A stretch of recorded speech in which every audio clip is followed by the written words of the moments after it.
Station या राजघाट के सामने? देखिए, पानी का अच्छी खबर यह है दिल्ली वालों के लिए कि पानी का लेवल बढ़ नहीं रहा है। वो कल दोपहर से 1 बजे से शाम के 7 बजे तक स्टेबल रहा और अब बहुत धीमी गति से पानी घटना शुरू हो गया है। लेकिन अभी 0.01 मीटर के रेट पर पानी घट रहा है। तो पानी का लेवल नीचे जाने में अभी आप मान लीजिए 1 दिन तो लगेगा। तो जो अभी की स्थिति है पानी के एरियाज़ में इसलिए भर रहा है क्योंकि अब सारे ड्रेन्स भर गए हैं और अब ड्रेन्स में पानी वापस जा रहा है और इस वजह से बैकफ्लो की वजह से अब कई एरियाज़ में पानी भर रहा है। अभी पंपिंग भी संभव नहीं है। पंपिंग इसलिए संभव नहीं है क्योंकि पानी पंप करके तो यमुना में ही जाना होता है और जब यमुना का वाटर लेवल इतना हाई है तो इसलिए अभी सड़कों से पानी पंप करके भी निकालना संभव नहीं है। हम दिल्ली वालों से यही अपील करेंगे कि हमें पता है कि परेशानी है, लेकिन ये परेशानी किसी एक व्यक्ति के कारण, किसी एक परिस्थिति के कारण नहीं, पर पूरी नॉर्थ इंडिया में जो इतनी मूसलाधार बरसात इतने दिन तक चली उसकी वजह से हुई है। अच्छी बात यह है कि पानी अब धीरे धीरे नीचे जा रहा है।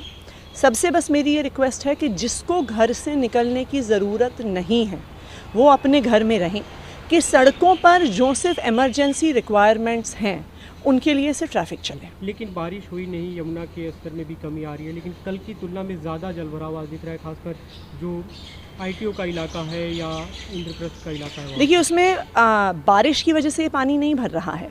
ये इसलिए भर रहा है कि जिन जिन एरियाज़ में कल जलभराव हुआ है अब उनकी ड्रेन्स भी सारी भर गई हैं। अब ITO से पानी बह के दिल्ली, पुरानी दिल्ली की ड्रेन में जाता है, लेकिन अब लाल किले में और उसके आसपास पूरा पानी भरने की वजह से जो सारी पुरानी दिल्ली की ड्रेन्स हैं वो भर गई। दूसरी बात ये है कि अब आप देखिए, दिल्ली में इस फ्लडिंग की वजह से जो हथनी कुंड से इतना पानी आया है, एक तरह से दिल्ली एक रिजर्वॉयर बन गई है। अब दिल्ली की भी सारी कैपेबिलिटीज़, सारी जो एम्बैंकमेंट्स हैं उनकी कैपेबिलिटीज़ टेस्ट हो रही हैं। हालांकि हमारी पूरी टीम लगातार 24 घंटे काम कर रही है। NDRF का भी सपोर्ट है, आर्मी के इंजीनियरिंग विंग का भी सपोर्ट है, लेकिन परिस्थिति मुझे लगता है कि अभी 10-12 घंटे लगेंगे परिस्थिति को धीरे धीरे नॉर्मलाइज होने में। कई बार ये हमें कल जो दिखा कि IP स्टेट के पास जो आपका जो ट्रेन का रेगुलेटर है उसमें कुछ खराबी आई थी, तो सौरभ भारद्वाज जो ट्वीट करके जानकारी भी दी, वो बीती रात भी वहाँ पे थे और बताया जा रहा है ITO के पास भी किसी रेगुलेटर में कुछ दिक्कत आई है, तो वो एक ही दुरुस्त किया जाएगा। और तो वो एक ही बेसिकली वो एक ही रेगुलेटर है। सौरभ भारद्वाज जी रात भर वहाँ पे थे, मैं भी बस अभी वहीं ही जा रही हूँ। वहाँ पर INFC की टीम, MCD की टीम, PWD की टीम, यहाँ तक कि अब हमारी आर्मी की भी इंजीनियरिंग विंग से बात हो रही है कि उसको तुरंत बंद किया जाए।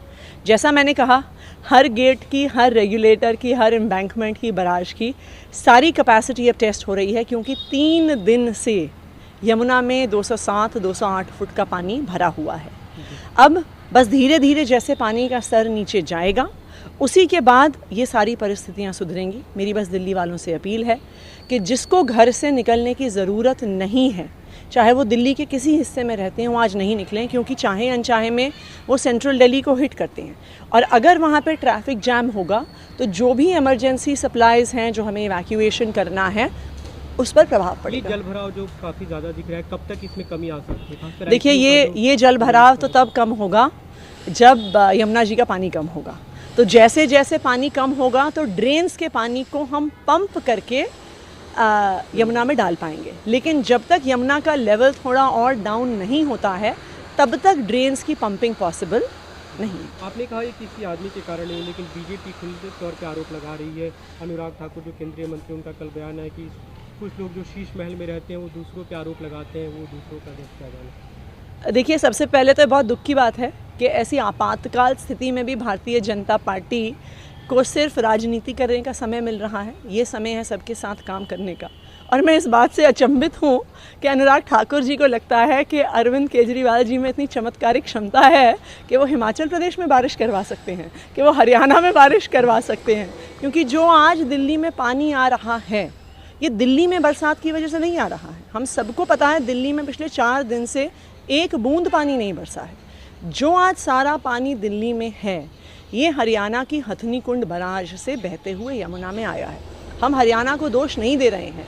जैसा कि शेखावत जी ने हमें बताया, ये हथनी कुंड बराज में रिजर्वॉयर नहीं है, वहाँ पर पानी रोकने की कैपेबिलिटी नहीं है। तो उनके पास हिमाचल से जितना पानी आया, उत्तराखंड से जितना पानी आया, उनके पास कोई ऑप्शन नहीं है उसको यमुना में छोड़ने के अलावा।